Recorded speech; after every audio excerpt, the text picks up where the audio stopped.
Hey guys, welcome to the first episode of reacting to your comments. এই সিরিজটাতে আমি মূলত আমার ভিডিওর র্যান্ডম কমেন্টসগুলো পড়বো এবং সেটার উপরে রিঅ্যাক্ট করবো, কারণ তোমরা তো জানোই যে আমার সাবস্ক্রাইবার্সরা আমাকে কতটা ভালোবাসে।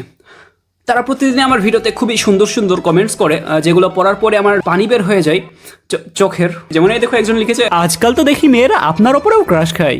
ছি, তোমাকে দেখলেই আমার বমি পাই। কংগ্রাচুলেশনস, তুমি মা হতে চলেছো। নিজের চেহারা কখনো আয়নায় দেখেছিস? একটু আগে দেখলাম ভাই। অ্যাটলিস্ট আমার চেহারা তোর ভবিষ্যতের থেকে তো উজ্জ্বলই আছে। তোমার সাথে তোমার গার্লফ্রেন্ডের সম্পর্ক কেমন? আমাদের সম্পর্ক খুবই ভালো। আমার গার্লফ্রেন্ড আমাকে সবসময় আপনি আপনি করে ডাকে এবং খুবই সম্মান করে আমাকে। ও আমার গার্লফ্রেন্ডই কল দিছে। ওয়েট, হ্যাঁ গার্লফ্রেন্ড, হ্যালো। আপনার পড়তে মেরে দেবো সরিষার তেল দিয়া। হ্যাঁ, তোমার কি কোনো গে ফ্রেন্ড আছে? এটা কেমন প্রশ্ন ভাই?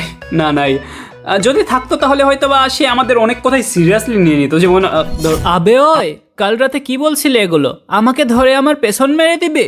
আরে ভাই, ওটা তো মজা করে বলছিলাম। সরি ভাই, রাগ করিস না। ও আচ্ছা, ঠিক আছে ঠিক আছে, এরকম মজা আর করবি না।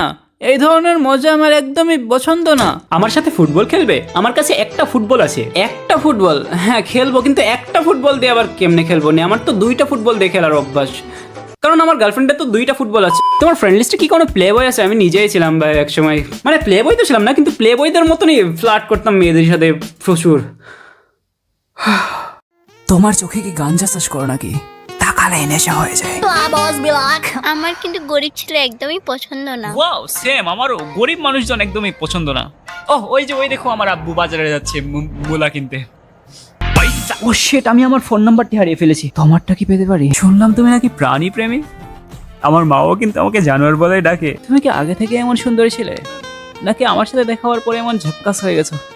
তুমি যদি টাইটানিকে থাকতা, টাইটানিক কখনোই বরফের পাহাড়ে ধাক্কা খেত না, কারণ তোমার হটনেসে বরফ অনেক আগেই গলে যেত।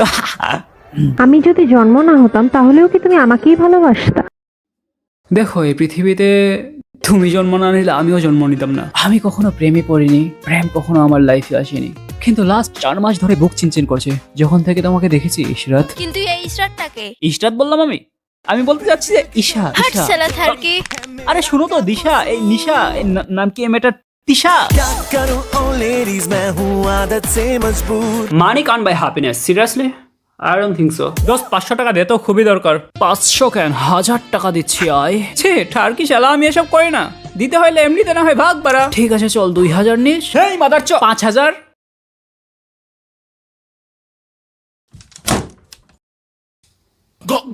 ভাইয়া, আমি একটু স্ট্রেট ফরওয়ার্ড, তুই ভুলভাল কিছু কমেন্ট করে দিলে কিছু মনে করো না। ঠিক আছে ভাই, স্ট্রেট ফরওয়ার্ড কথা বলাটাই ভালো। আমি নিজেও কিছুটা স্ট্রেট ফরওয়ার্ডই, আর এই ধরনের মাসগুলোকে আমার বেশ ইন্টারেস্টিং লাগে। বাবাজি হাত। হ্যাঁ আঙ্কেল। কালকে নাকি তুমি তোমার প্রেমিকার বাসায় গেছিলে, কি করছিলে তোমরা? ও আঙ্কেল, আমরা ওই যে একটু সেক্স করছিলাম। জিহাদ আমাকে বিয়ে করবি? No, I deserves better. Hi Surabhi, hi. প্রেম করবি আমার সাথে? না সেক্স? না। Okay bye. এই বাজে আই লাভ ইউ জিহাদ। ও আই লাভ ইউ টু, আসো সেক্স করি। হে অনুশ্রী, শোন, আই লাভ ইউ। ছি ভাই, তোকে তো আমি এতদিন আমার ছোট ভাইয়ের মতো ভাবতাম। ছোট ভাই? এর মানে তুই আমার বোন হচ্ছিস? ডোন্ট ওয়ারি, আমার কোনো প্রবলেম নেই। এমনিতেও আমার বন্ধুরা আমাকে বেহান চোদ বলেই ডাকে। তুই একটা কিছু তোকে এসে তোর মতো হাজারটা ছেলে এখনো প্রতিদিন আমার পেছনে থাকে। ওহ ওয়াও, ব্যবসা তো তাহলে ভালোই চলছে। ভাইয়া, একটা রিলেশনশিপে কোনটা সবচেয়ে বেশি ইম্পর্টেন্ট? দেখো ভাই, একটা রিলেশনশিপে সবসময় বিশ্বাসটা সবচেয়ে বেশি ইম্পর্টেন্ট, ঠিক আছে? আমি তো আমার গার্লফ্রেন্ডকে একবার সন্দেহ করে ফেলেছিলাম। হ্যাঁ জানি, চেহারা দেখে মনে হয় না, বাট ছিল আমারও গার্লফ্রেন্ড এক সময় আসলে। তো আমি আমার প্রেমিকার ফোনে হঠাৎ একদিন একটা ছেলের সাথে পিকচার দেখে ফেলেছিলাম ওর। তখন ওকে আমি খুবই শান্তশিষ্টভাবে জিজ্ঞেসলাম যে কে আছে এটা, কার সাথে পিক তুলেছিস তুই? সাথে সাথে আমার গার্লফ্রেন্ডও রয়ে গেছে, বলছে যে এটা নাকি ওর খাওয়াতো ভাইয়ের সাথে ও পিক তুলেছে, আমি নাকি মিথ্যা ওকে সন্দেহ করছি। এটা শুনে সাথে সাথে সত্যি আমার খুবই খারাপ লাগছিল। আমি আমার নিষ্পাপ গার্লফ্রেন্ডটাকে অযথাই মিথ্যা সন্দেহ করে ফেলেছিলাম। ছি, কিন্তু আমি একটা জিনিস বুঝতে পারলাম না যে আমার গার্লফ্রেন্ড ওর খাওয়াতো ভাইয়ের সাথে ছবি তুলেছিল, ঠিক আছে, কিন্তু ছবিতে ওরা দুজন ন্যাংটা হয়ে শুয়ে আছে কেন? জানি না ভাই, গার্লফ্রেন্ডকে সন্দেহ করা যাবে না, ঠিক আছে? হয়তো বা ওদের গরম লাগছিল, এই জন্য ওরা জামা কাপড় খুলে শুয়েছিল। ওয়েট, তখন তো শীতকাল ছিল, গরম কেমন লাগবে? স্কুল লাইফের কোনো ঘটনা কি তুমি শেয়ার করতে চাও? হ্যাঁ ভাই, করতে চাই শেয়ার।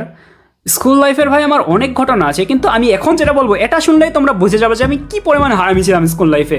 স্পেশালি আমি ক্লাস 1 থেকে হারামি ছিলাম। তো আমি ক্লাস 1-এ ভর্তি হওয়ার পর স্কুলে প্রথম দিন গিয়ে আমি ভাবছিলাম যে আমার একটা বন্ধু দরকার। তো আমি দোকান থেকে একটা ললিপপ কিনে এনে একটা ছেলের মুখে গুজে দিলাম আর বললাম যে আজ থেকে আমরা বন্ধু। তো এভাবে আমার একটা বন্ধু হয়ে গেছিল। বন্ধু তো হলো, এবার আমি ভাবছিলাম যে আমার একটা বউ দরকার। সরি, ওই বয়সে আমার এটা ভাবা উচিত হয়নি, কিন্তু আমি কি করবো, আমি তখন ক্লাস 1-এ না হয়ে 2-এ পড়তাম, ঠিক মনে নাই। তো আমি ক্লাসে গিয়ে ক্লাসরুমের সকল মেয়েগুলোকে দেখলাম, আমার ভাই একটা মেয়েও পছন্দ হইলো না। মানে ভাই ক্লাস 5-এ একটা মেয়েও ভালো দেখতে ছিল না।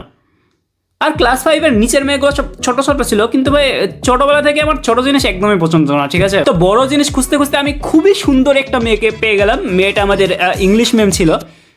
মানে ম্যাম ভাই খুবই সুন্দর ছিল, মানে কিভাবে বোঝাবো, কার সাথে তুলনা দেবো।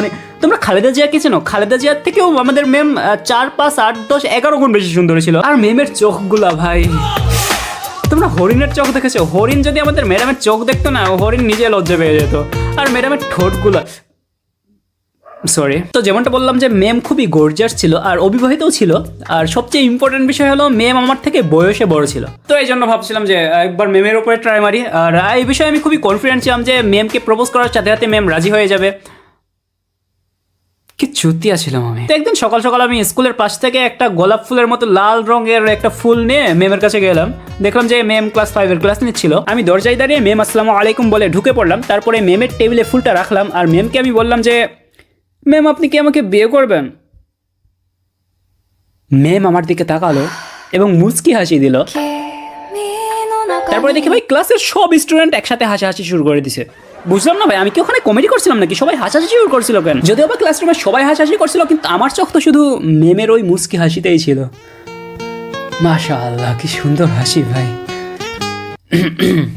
তারপরে ম্যাম হাসতে হাসতে ওই ফুলটা নিজের কাছে রেখে দিল আর আমাকে বললো যে বাবু তুমি এখন ক্লাসে যাও আর দুপুরবেলায় তোমার আম্মুকে আমার সাথে দেখা করতে বলিও। এবার ম্যাম যদিও বা হাসি তামাশা মজা টজা করে ব্যাপারটা ওরাই দিল, কিন্তু আমার মা ভাই খুবই সিরিয়াস, মজা টজা বোঝে না, আমাকে ধরে যা পিটাইছিল এখনো মনে পড়লে আমার পাশে ব্যথা করে। অ্যান্ড অফকোর্স ম্যাম অলরেডি এখন বিয়ে করে নিছে এবং সে তার ফ্যামিলি নিয়ে হাসি খুশি আছে। তো আমি অবশ্যই তার প্রাইভেসি মেনটেন করব এবং আমি একদমই বলবো না যে ম্যামের নাম ছিল রিয়া এবং তার পিকচার হলো এইটা। না, মজা করছি, এইটা না, আসলে এইটা। চলো দেখা হচ্ছে পরের ভিডিওতে, বাই।